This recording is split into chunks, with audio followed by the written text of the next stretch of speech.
Olá, tá no ar mais uma edição do seu Consicast, conteúdos relevantes em teleatendimento e contact center. Mais um episódio para você conectado nas nossas redes sociais. Hoje o tema saber ouvir e saber o que falar. A ouvidoria nesse episódio do Consicast de hoje, trazendo aqui a Irene Bachega, ela que é ouvidora do Centrinho há 24 anos e atua já na instituição há 46 anos. E o Pedro Santos, nosso ouvidor aqui da Consilig, ouvidor já há 16 anos. Em primeiro lugar, Irene, obrigado pela sua presença aqui no Consicast.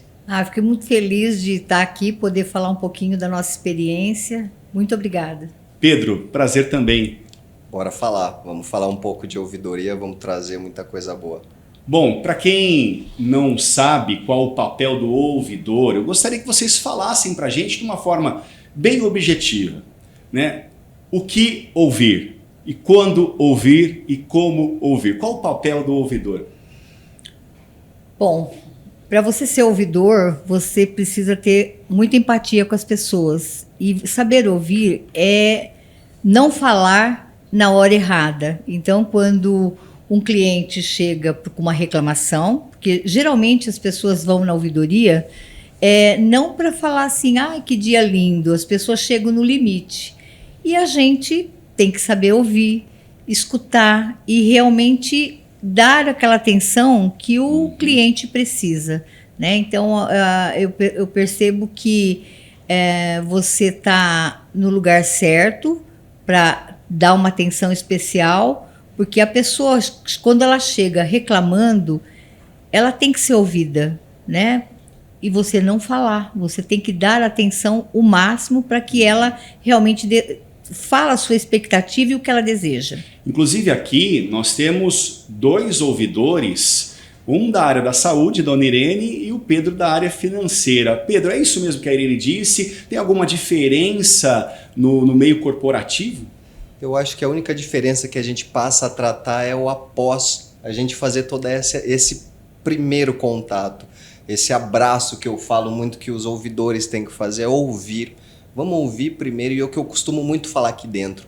A gente primeiro cuida do manifestante, depois a gente vai cuidar da manifestação. É justamente ao saber ouvir no momento correto para que a gente consiga depois, na hora da tratativa, ser completamente assertivo e conseguir resolver, a gente perca menos tempo, né, para a organização e entregue um resultado mais assertivo, mais efetivo para o negócio. E há um desafio em comum entre o trabalho de vocês em diferentes áreas, mas com o mesmo propósito? Há aí um desafio em comum enfrentado pela ouvidoria hoje, atualmente? Nas redes sociais, no contato com o cliente, com o paciente, com os familiares? No caso da saúde, né, quando a pessoa chega até a ouvidoria, ela precisa resolver. É porque, na verdade, ela procurou outros canais, quer dizer, no hospital, ela procurou outras pessoas que não deram a devida atenção. E sempre eu digo o seguinte, quando a forma que a pessoa responde para o usuário, para o seu cliente, é tudo. Ele precisa ser ouvido e ser atendido nas suas necessidades. Às vezes é uma coisa tão simples que ele não deveria nem chegar até a ouvidoria. E aí a pessoa o funcionário não dá uma atenção devida e que ele quer reclamar. Ele quer reclamar porque ele não foi atendido nas suas necessidades básicas, que é o princípio de tudo, né? E a forma que a pessoa falou. Na saúde, principalmente nos hospitais, nos centros de saúde, a gente percebe que é a forma como ele é atendido. Quer dizer, ele sente uma indiferença de quem cuida, né? E eu acho que é essa o papel da ouvidoria. Quando você escuta, você vai ver o anseio que ele precisa para as suas necessidades. No ambiente de teleatendimento, de contact center, Pedro? Cara, nesses 16 anos a gente teve uma mudança muito grande que foi o 90% virou o nosso manifestante digital. É o cara que hoje ele tem um aplicativo para resolver tudo no banco. Então é o cara que ele quer ter o aplicativo para resolver tudo na ouvidoria. É o cara que ele prefere o contato pelo WhatsApp, o contato por um texto, do que o contato pela voz, do que o contato pessoal. Então acho que os desafios que a gente encontra nessa evolução é justamente o cara sair do analógico para o digital. A pessoa que eu trato na minha ouvidoria, ela vai partir do analógico para o digital muito rápido. Então essa evolução a gente teve que trazer muito forte, e muito estudo, né? A gente tem que... Foi bom você falar desse analógico e para o digital. Eu quero explorar um pouco a Irene, porque ela já está no Centrinho há 24 anos e tem de atuação como ouvidora 46 anos, é isso? 24 de ouvidoria. E 46 de Centrinho. De Centrinho já. E então a senhora traz a raiz da ouvidoria, muito em ações, em projetos de trabalho. Como que era lá no começo? Tem uma diferença muito grande desse analógico, do tete a tete, né? O chamado tete a tete, o olho no olho, sem muito essa coisa do digital ainda, onde você fica através ali de um personagem, um avatar, né? Antigamente não era assim. Resgata um pouco dessa história pra gente, Irene. No começo, quando a gente implantou a ouvidoria em 99, então era muito interessante, porque as pessoas tinham medo, né? Os funcionários, quando falavam que ia para a ouvidoria, meu Deus, entrava com o advogado ia lá até você explicar. Então foi uma coisa muito rápida, né? Então a gente, no início, a gente tinha muita dificuldade. Por exemplo, os médicos passavam receita à mão, aí o cliente não sabia, aí nós fizemos uma campanha na época da ouvidoria, foi uma coisa muito interessante, que deu uma repercussão nacional, que é a boa letra, né? Então isso, os próprios conselhos regionais de medicina, o Conselho Federal, pegou a nossa campanha para incentivar, né, a boa letra do profissional, porque ele não entendia, né? Então muita gente estava tomando medicamento errado. Então quando a gente fala do início, nós tivemos essas dificuldades e a gente fazia muita campanha. Então tudo orientação, era campanha. Na época, sempre através de telefone, de formulário. Como que era o canal de comunicação? A gente fazia campanha através de formulário, a divulgação. Na época do cigarro, porque nós pegamos uma época ainda que as pessoas fumavam nos hospitais, e a gente começou a campanha de não fumar. Então teve uma conscientização. Então a ouvidoria entrou nessa área. Foi muito interessante, porque a gente entrou com a campanha do não fumar. Então nós fizemos o tal do fumódromo. Então tudo isso começou a ter um lugar específico para os funcionários fumarem, para os pacientes fumarem. Aí depois veio a lei, mas foi uma coisa interessante, isso no comecinho. Mas hoje, e também a gente começou a incentivar, no caso, as pessoas escreverem e assinarem o nome, né? Eu não sou muito favorável de denúncia anônima. Eu acho assim que a gente tem que ensinar o cidadão a escrever e assinar, porque isso é cidadania, né? Então foi uma coisa interessante, e hoje nós lá tudo é assinado. Então dificilmente a gente tem uma denúncia anônima, né? Então eu acho que isso foi muito interessante. Na nossa história mesmo, né? E as campanhas, eu acho que as campanhas são fundamentais, porque não é chamar a atenção, né, do povo que está fazendo errado, mas de uma forma de conhecimento. Pedro, bom, você também está há 16 anos como ouvidor, né? E consegue fazer essa analogia dessas transformações que a ouvidoria teve ao longo desse tempo, né? Como trazer lá de trás essas referências e o que mudou e o que foi aprimorado hoje nessa ouvidoria do setor financeiro? Eu posso primeiro falar de uma grande referência que está aqui do meu lado. Uma grande referência que me ensinou a parte de mediação de conflito, como grande outros mestres eu tive. Mas assim, eu acho que o maior desafio que a gente teve lá de trás para hoje foi já o que a gente passou aqui, que é justamente desse momento de ouvir, como ouvir, aonde a gente vai trazer uma solução, porque a evolução do tempo, cara, ele só mostrou para na área financeira o imediatismo. Eu não tenho mais tempo para tratar. Até foi da outra visita que a dona Irene fez para a gente estava batendo um papo Qual é o prazo que a ouvidoria da Consilig tem para uma tratativa? 24 horas.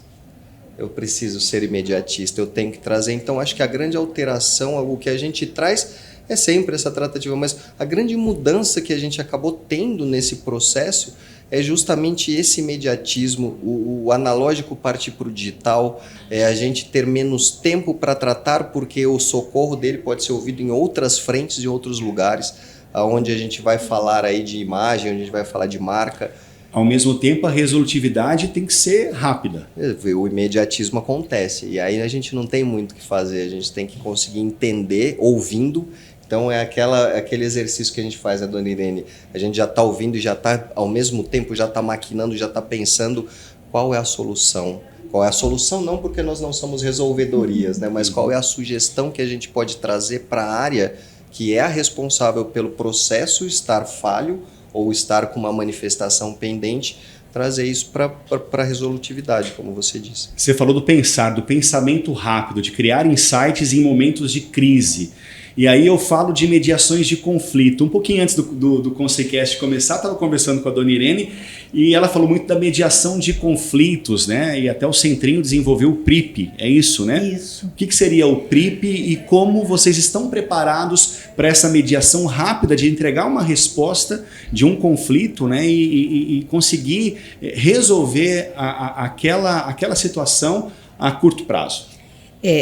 Assim, a gente tem um prazo dentro da legislação, a gente tem um prazo para resolver, para dar o encaminhamento à solução. Mas na saúde, principalmente, é uma ouvidoria que o pessoal acha que é a mais difícil, porque as pessoas que nos procuram realmente estão com conflito na pele. Então, não é que nós vamos ser resolvedoria, mas a gente tem que pensar rápido para dar um encaminhamento para que essa pessoa saia satisfeita dentro das dificuldades que ela está passando, né? A PRIP, na verdade, ela foi desenvolvida pela Universidade de São Paulo, onde é a parte do pertencimento, né, onde a gente vê a parte de racismo, do assédio na instituição. Então, isso vai facilitar muito. A gente ainda é uma coisa nova, mas que a gente está trabalhando para que as pessoas vivam bem, se trabalhem bem, convivam bem, né? Então, eu acho que é por aí que a gente está desenvolvendo o nosso trabalho. E, Pedro, a gente fala também aqui de um canal, uma central de denúncias, seria algo desenvolvido pela Consilig, porque a gente sabe que esse setor de call center, por mais que a gente tenha um treinamento interno muito apurado de como trabalhar o outro lado, né, o lado de quem está atendendo o setor de teleatendimento, telemarketing e cobrança, você tem também um índice muito alto de reclamações, principalmente em canais da internet, em canais afora. Tanto eu gostaria agora da Isabelle até colocar para a gente um gráfico, né, do Reclame Aqui, é isso, né? A parte evolutiva a parte nós evolutiva, tivemos, que é uma evolução muito importante. Eu gostaria que você colocasse, enquanto o nosso ouvinte internauta vai acompanhar esses dados, eu gostaria que você falasse um pouco dessa central de denúncia e também dessa questão, né, de conseguir reparar alguns dados importantes, principalmente no Reclame Aqui. Assim, a parte mais importante para mim como ouvidor hoje é a ouvidoria institucional, é o que acontece dentro de casa. Lógico, o que acontece com os meus parceiros, com os meus contratantes é tão importante quanto, mas o meu resultado ele vem do bem-estar do meu próprio companheiro de trabalho, seja ele na operação, seja ele na ouvidoria, seja ele em qualquer outra área administrativa ou estratégica da empresa. Então entendemos que a ouvidoria chega num ponto onde a ouvidoria, ok, ela vai tratar como tem que ser tratado, mas a gente já enxerga que é um degrauzinho acima, é uma denúncia mais grave. Então a gente trata-se isso como denúncia, toda a parte de assédio, toda a parte de racismo, toda a parte de desvio de conduta muito grave, onde a gente já leva direto aos sócios da empresa para que seja tratado junto da ouvidoria, que é quem atende o canal de denúncias. A única diferença é qual é o sistema que o protocolo é gerado e qual é o atendimento que eu vou fazer com essa pessoa. O resto é a mesma equipe, é a mesma coisa que nós vamos fazer. Mas o canal de denúncia, ele nada mais traz do que a gente subir um degrau a mais de uma reclamação de ouvidoria quando a gente enxerga essa importância de que vamos fazer a lição de casa. Por quê? Porque aí para o meu parceiro a coisa vai acontecer naturalmente, o sucesso é a consequência, né? Então eu acho que isso é o que a gente faz, é o caminho que a gente segue e a gente conseguiu separar muito bem, porque é o que eu falei, para mim é muito mais importante a gente conseguir enxergar e entender como o meu funcionário está se comportando, como a empresa está se comportando para com ele. Então se está batendo, se está fazendo certo, se está acontecendo, vamos para cima, vamos partir. A gente está acompanhando agora esse gráfico do Reclame Aqui. E nós temos dados desde 2021. 2020, perdão, está aqui, ó, 2020, e aí tem essa evolução no atendimento. Isso. Gostaria que você comentasse um pouco, já que o teclado, para quem está em casa, aceita tudo. E você tem que saber, na verdade, o que de repente é exagero, o que realmente tem um embasamento. Então você tem que ter essa sensibilidade. Como você conseguiu esse decréscimo, né, nos dados do Reclame Aqui? Essa evolução, cara, é muito engraçado quando a gente vai falar disso, porque quando me chamaram lá atrás, falaram assim, vamos resolver. Lógico, estou aqui justamente para resolver, para ajudar, para evoluir, para funcionar. E a gente não tinha nenhuma avaliação. A gente tinha muita demanda, muita reclamação, mas a gente não conseguia buscar avaliações. Então o trabalho ele foi tido desde entender a plataforma, entender o público, entender qual é a maneira que eu vou tratar esse cara, que ele é digital 100%, ele não é mais analógico. Ele é o cara que está atrás de um teclado, ele está atrás de um celular, ele não quer ouvir sua voz, ele não quer falar com você. Então a gente foi entendendo nesses anos, e hoje, dezembro de 23, a gente conseguiu ser uma das poucas empresas de recuperação de crédito que estamos ali em 8 para cima. Então isso é aquela sensação de dever cumprido, que a gente está no caminho certo. Lógico, foi o que eu falei aqui, a gente só começou. Agora a gente vai para o selo, a gente vai para prêmio de Febraban, nós vamos para cima, porque a ouvidoria da Consilig, não é porque eu trabalho aqui não, bizarra, mas a melhor ouvidoria que eu já trabalhei, cara. Eu tenho 16 anos de ouvidoria, muita gente passou comigo, grandes profissionais que hoje são até gestores nossos, de parceiros. E, cara, essa equipe que eu tô hoje é um negócio de louco. Então, time dos sonhos. Cara, eu posso falar que é o meu Dream Team, sim. Eu posso falar hoje de peito aberto, assim. Eu conversei muito com o André e com o Rodrigo esses dias e com a Tatiana e, sim, é um Dream Team que eu tenho hoje. Eu não posso, cara, reclamar de nada. E isso é natural. A evolução fez-se natural. A partir do momento que conseguimos entender do processo. Entender que um cliente, ele precisa, como toda ouvidoria, né, dona Irene, ter o início, meio e fim. Porque a gente brinca muito das diferenças de ouvidoria e saque. É o início e o meio. A galera costuma parar no meio. A ouvidoria, ela vai até o fim. Ela vai finalizar o protocolo. Ela vai te atender com carinho e trazer para você. Está satisfeito? Foi resolvido? Estou finalizando seu protocolo. Então eu acho que esse é um diferencial muito grande e a gente foi trazendo cada vez mais perto e entendendo ferramentas de quem é o cara que quer escutar o meu alô, quem é o cara que quer ler o meu texto, quem é o cara que quer falar comigo no WhatsApp porque é mais rápido, é imediatista. O WhatsApp já dá os 2 vezinhos azulzinho ali, cara, não tem volta, já foi. Então o imediatismo fez isso na minha área, nessa parte financeira, e a evolução funcionou. E hoje eu consigo trazer um negócio que era 0 para 8 nem 3 anos. Então, deslizamos sim. Né? Umas derrapadinhas aqui, umas derrapadinhas ali. Faz parte do negócio, faz parte do jogo. E aí, cara, hoje eu tô aqui muito feliz. Eu falo de novo, cara, agradecer não só aos sócios, não só a minha diretora, Tatiana, mas agradecer essa equipe que eu tenho, cara. A Rose, a Mariana. Eu vou falar o nome de todo mundo para não ser injusto. Tem que nominar. A Rose, que tá aqui comigo desde o dia 1 da ouvidoria, quando eu vim para cá para implantar o setor, e ela foi a minha primeira funcionária, e fizemos uma ouvidoria muito sólida, a gente firmou o alicerce muito bem. Aí tem a Laurinha, tem a Mariana, tem a Gabi, e hoje a Lívia chegou para somar conosco.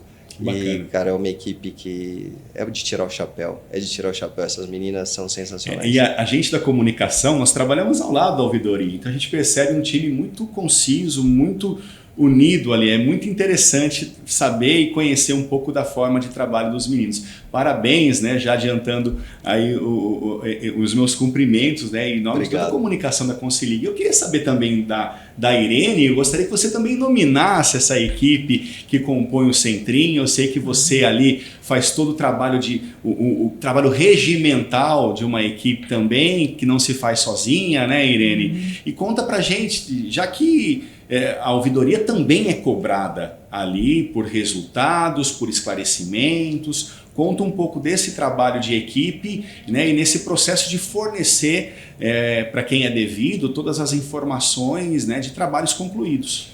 Então, eu fico muito feliz de ouvir o Pedro falando assim, porque é tão bom, né, a gente... É gostoso, é uma paixão, né? A gente ter colaborado para o crescimento dele também. E eu fico muito feliz de que a gente precisa mesmo disso. No Centrinho, assim, desde que a gente começou, comigo passaram várias pessoas maravilhosas que hoje já não estão mais, mas foram pessoas muito importantes desde o início da ouvidoria, que participaram comigo, que fizeram aquela coisa de base, né? Então, eu tive vários funcionários que já não estão mais na instituição, outros que estão, mas já estão em outras áreas, como gestores. E hoje comigo eu tenho a Márcia, que é assistente de ouvidoria, e o Jonathan, que nós tivemos aqui o ano passado, né? E eu tenho o João, que é um aluno de mestrado lá da instituição, que tem participado bastante, que gosta disso, a função dele... Ele é formado em serviço social, que está ali com a gente, vivenciando, também troca experiência. Eu gosto muito de trocar experiência com gente jovem, né? Porque a gente está sempre renovando. Então, acho que isso é muito importante, mas fico muito feliz pelo crescimento da própria Consilig, né? Eu conheço o pessoal, os sócios mesmo, os que fundaram. Então, eu fico muito feliz de estar aqui, de poder colaborar. E o Pedro, que é uma pessoa fantástica, que o pessoal quer roubar ele de vocês, então vocês seguram bastante, viu? Quantas histórias, hein, dona Irene? Aeroporto, rodoviária, quantas vezes? Quantas vezes? Verdade, tem história interessante aí. Então conta pra gente. Nós temos tempo ainda aqui, até amanhã é tempo. São vários congressos juntos já, Bizarro. Então a gente tem algumas histórias engraçadas de correria em Santos Dumont, de correria em rodoviária, sobe e desce. De congresso, de participar. Ah, não, os congressos são as melhores partes. Eu só conto os perrengues, porque o congresso é a parte boa, é a cereja do bolo, né? Afinal, é uma associação brasileira de ouvidores, né? Isso. É o que nos rege aí. É o que eu estava até falando para ele. Se eu não me engano, eu me certifiquei no curso 83, alguma coisa assim. Então, já está no 150 e qualquer coisa. Eu fiz o primeiro curso, foi interessante, né? Umas histórias assim bacanas, porque o primeiro curso, falaram, Irene, você vai para a ouvidoria. Eu falei, Jesus, o que é isso? Eu não tinha noção. E foi na época do Mário Covas, e o que a Secretaria de Justiça promoveu o primeiro curso na Fundap ainda. E esse curso, eu levei 2 assistentes comigo. E assim, falei, vocês vão, hora que eu chego no hotel, eu passo tudo, porque eu acho que a gente tem uma equipe, né? Aí, o que aconteceu? Eu coloquei elas dentro do curso também, então elas também fizeram o curso comigo. Então, foi uma parceria que deu certo. Então, no início, a gente trabalhou muito, porque, como eu disse, as pessoas, quando não têm conhecimento, ficam amedrontadas, principalmente o funcionário, né? Quer dizer, eu já trabalhava no Centrinho, todo mundo me conhecia, eu fui diretora de várias áreas, então... O pessoal falava, tinha medo da Dona Irene, tinha medo da Dona Irene. Mas, assim, na ouvidoria, eu acho que um papel muito importante do ouvidor é a confiança dos usuários, no caso dos nossos pacientes, dos funcionários. E eu, hoje, dentro da instituição, eu fico muito feliz, porque eu sou ouvidora lá, faço parte do Conselho Deliberativo, que fui votada pelos funcionários. Sim. Faço parte do Conselho do Campus, que fui votada em primeiro lugar pelos... Quer dizer, então, eu acredito assim, que a credibilidade no papel do ouvidor é muito importante. Credibilidade e popularidade, afinal teve votação aí unânime, né? Mas a senhora falou dessa questão da preparação, e aí eu pergunto para vocês, em um momento de muita busca por um compliance, por um trabalho de ESG das empresas, cada vez mais atuante, quais são as consequências de um ouvidor mal preparado? Porque muitas vezes as empresas elas estruturam todos os departamentos, mas deixam um ouvidor para aquela pessoa que gosta de conversar, gosta de ouvir o amigo do lado, e poucas vezes se dá conta que isso merece uma atenção muito grande. Eu acho que assim, o primeiro ponto é que a gente nunca chega na ouvidoria porque quis vir para a ouvidoria. A dona Irene falou a história dela, a minha foi um diretor lá atrás que me chamou, falou o que você sabe de ouvidoria, eu falei absolutamente nada, não sei nem como é que come isso. Ele falou, então vai estudar que você vai ser ouvidor da empresa. E foi assim que eu vim há 16 anos atrás. Então assim, eu acho que a gente parte muito disso, né, Bizarra? A gente vem muito para esse lado do convívio, de saber escutar, de saber entender, de trazer sempre todos os processos e a gente, eu acho que não só o diálogo, né, cara? O diálogo é importante, né, dona Irene, mas a tratativa ela passa a ser extremamente assertiva para o negócio. Mas eu imagino uma pessoa que é mal preparada, ela está direto em contato com a gestão mesmo, principal da empresa. A alta cúpula, né? Se ela não tiver preparada, ela vai passar informação totalmente errônea. Ela pode não atender, quer dizer, você imagina um ouvidor não atendendo o usuário, o cliente, de uma forma que seria necessária, né? E a gente tem os protocolos, como a gente atender, né? São protocolos que a gente tem que seguir, né? A forma que a gente atende, né? Então, a mesma quando no caso da saúde, ele chega, como eu falei, ele chega no limite. Eu ofereço uma água, um café, ele fala, não quero tomar café, não, mas eu queria que o senhor tomasse uma água, um café, vamos começar a conversar. Isso é importante é empatia, né? A empatia, eu acho que sobretudo, é importante para a gente desenvolver um bom trabalho. O que se ouve, para vocês dois, hein? O que se ouve na ouvidoria, fica na ouvidoria. Como trabalhar a questão de não levar o problema para casa? Principalmente para você, Irene, que tem um trabalho de ouvir temas bem delicados, né? De origem familiar, social, emocional. Até mesmo o Pedro, que muitas vezes você não sabe o que vai encontrar numa ouvidoria, né? Do setor financeiro, às vezes o estresse fala mais alto, né? Como fazer essa divisão de não levar para casa e de deixar ali guardadinho naquela gaveta da ouvidoria, sem deixar o lado emocional falar mais alto? A gente tem que estar preparado para enfrentar a situação do dia a dia, né? Não tem como você levar todas as coisas para sua casa. Eu acho que é um trabalho como outro qualquer, quer dizer, se você trabalha na área de enfermagem, na área de medicina, quer dizer, você tem que estar preparado para fazer esse trabalho não é exclusão, mas acabou o trabalho, fazer outras coisas, ou ir para uma academia, fazer um passeio, andar, jantar fora, sabe? Eu acho que isso é importante, a sua vida social, porque senão a gente não consegue viver, porque as pessoas, eu estava comentando aqui, eu acho que depois da pandemia, as pessoas saíram um pouquinho da caixinha, então elas estão mais agressivas, são imediatistas, parte para a ignorância, tanto é que a gente vê hoje muitas mulheres morrendo, e isso a gente percebe no nosso ambiente de trabalho, os conflitos que existem nas instituições. Então, eu acho que a pandemia deixou as pessoas no limite, né? Não sei você, Pedro, como que é também, porque... Não, pra gente não muda, é mais ou menos isso, dona Irene, é sempre essa pegada, não tem como, mas só voltando rapidinho na pergunta anterior e misturando com essa aqui, o cuidado que a gente tem quando chegam novos funcionários pra gente, esse preparo que a gente, esse cuidado que a gente passa a ter no preparo, é que justamente a gente não tenha respingos amanhã. Então a gente, e o cuidado é tão grande, Bizarro, porque a gente vem desde a escolha de quem vem, de que maneira vem, para cuidar do quê, para começar onde, porque no final todo mundo vira multitarefa, todo mundo faz de tudo.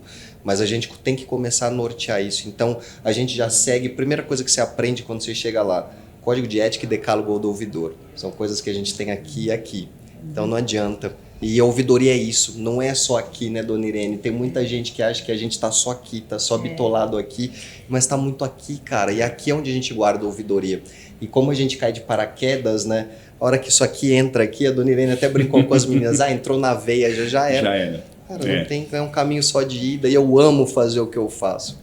Olha, tá vendo como é um assunto vasto, um assunto com muita coisa pra gente conversar em um Consecast só.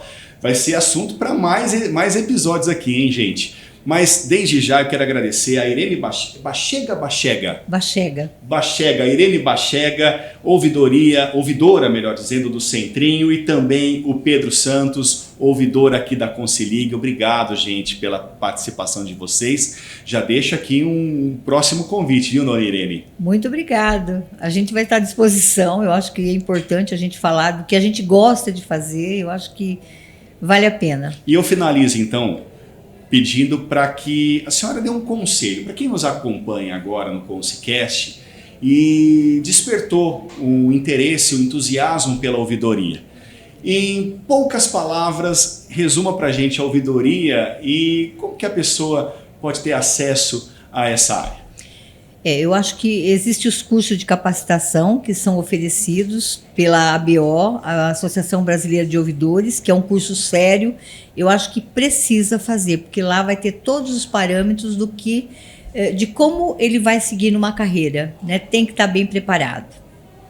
E você, Pedro? Obrigado primeiro. Isso, eu que agradeço. Primeiro tenho que agradecer a dona Irene, que é uma amizade grande, né, dona Irene? Quantas e quantas conversas e quantos ensinamentos eu acho que a gente já trocou de experiência. Mas é agradecer muito a Consilig, agradecer também em nome do Rodrigo, do Reinaldo, do Adriel, e hoje com a Tatiana também conosco na ouvidoria. São 4 pessoas que me ajudaram demais a firmar o alicerce da ouvidoria da Consilig de uma maneira aonde a coisa vai funcionar. Eu falo que o sucesso é apenas a consequência das tomadas de decisões certas. Exato. E graças a Deus, tudo dando muito certo aqui, com apoio certo, com funcionárias sensacionais, a gente resolve tudo. A coisa funciona e acho que agradecer, eu acho que a grande palavra está nisso. Ser ouvidor é poder agradecer estar onde eu estou. Eu não cheguei aqui porque eu cheguei, porque eu quis, muito pelo contrário, contei minha história aqui. Mas depois que chega não quer sair mais, porque é muito bom. Eu sou muito agradecido a fazer o que eu faço. Não é fácil. Eu acho que tem dia que a gente chega em casa com a cabeça desse tamanho, né, dona Irene? Mas é maravilhoso, cara. E eu percebo aqui no dia a dia da Consilig, o Pedro é muito zen, gente. O Pedro é tranquilo, tranquilaço, né? Tem um exercício muito grande, mas isso vai ser tema para um próximo programa aqui do seu Consecast. Eu quero aqui, a produção já mandou para a gente. Dona Irene, um mimo, um carinho, eu gostaria muito obrigada, que você recebesse em nome de todos os funcionários aqui, os colaboradores da Consilig, nesta edição, nesse episódio do Consecast. Leva um abraço carinhoso para todo mundo lá do Centrinho. Obrigado pelo carinho, dona Irene. Muito obrigado pela participação, né, por vocês... Para você aparecer ali, pronto.